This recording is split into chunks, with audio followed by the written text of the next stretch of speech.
નિવૃત્ત પોલીસ એએસઆઈના પુત્રની સુરત શહેરના સચિન વિસ્તારમાં હત્યા કરવામાં આવી હતી. હત્યાના બનાવમાં પોલીસે મૃતકના લેબર કોન્ટ્રાક્ટર મિત્રની ધરપકડ કરી છે.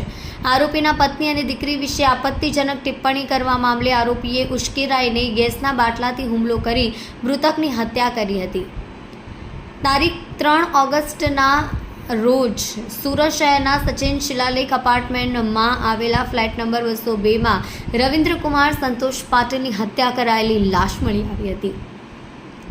રવિન્દ્ર મૂળ મહારાષ્ટ્રના ધુલિયાનો વતની છે. રવિન્દ્રના માતા પિતા, પત્ની અને બાળકો હાલ ધુલિયામાં રહે છે અને નોકરી કરવા માટે સુરત આવ્યો હતો. રવિન્દ્રના પિતા સુરતમાં અગાઉ પોલીસ વિભાગમાં ફરજ બજાવી ચૂકેલા નિવૃત્ત એએસઆઈ સંતોષ પાટીલનો પુત્ર છે. રવિન્દ્રના કપાળ ઉપર ગંભીર ઈજા કરી તેની કરપેણ હત્યા કરવામાં આવી હતી. જે મામલે પોલીસે અલગ અલગ ટીમો બનાવી હત્યા કરનાર આરોપીની શોધખોળ શરૂ કરી હતી. આરોપીની ધરપકડ ન કરવા માટે સીસીટીવી કેમેરા સહિત ટેકનિકલ અને હ્યુમન સોર્સિસને આધારે તપાસ કરવામાં આવી હતી અને આખરે સીડીઆરને આધારે પોલીસને ખબર પડી કે મૃતક રવિન્દ્ર સાથે તે સમયે જીતેન્દ્ર રાણી નામનો ઈસમ હતો. 41 વર્ષીય જીતેન્દ્ર લેબર કોન્ટ્રાક્ટર છે અને તેની સાથે જ રવિન્દ્ર પણ કામ કરતો હતો. પહેલા આરોપી જીતેન્દ્રએ હત્યા ન કર્યા હોવાની વાત કરી હતી,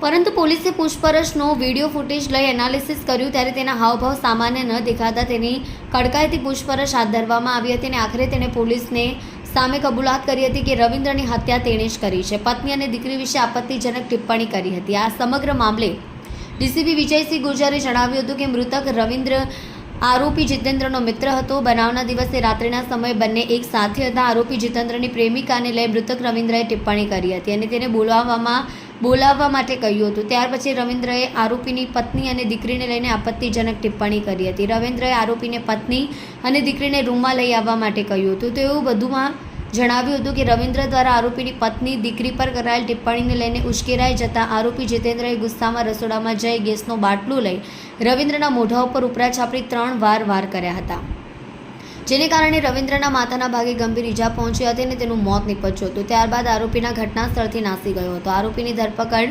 સીડીઆરના પ્રમાણે કરવામાં આવી છે. જોકે પહેલા આરોપીએ હત્યા ન કરવાનું રટણ કર્યું હતું, પરંતુ તેના નિવેદનનો વિડીયો રેકોર્ડિંગના માત્ર જ્યારે એનાલિસિસ કરવામાં આવ્યું ત્યારે તેના હાવભાવમાં ફેર જણાતા પોલીસે કડકાઈથી પૂછપરછ કરી હતી અને આખરે તેણે હત્યા કરી હોવાની કબૂલાત કરી હતી.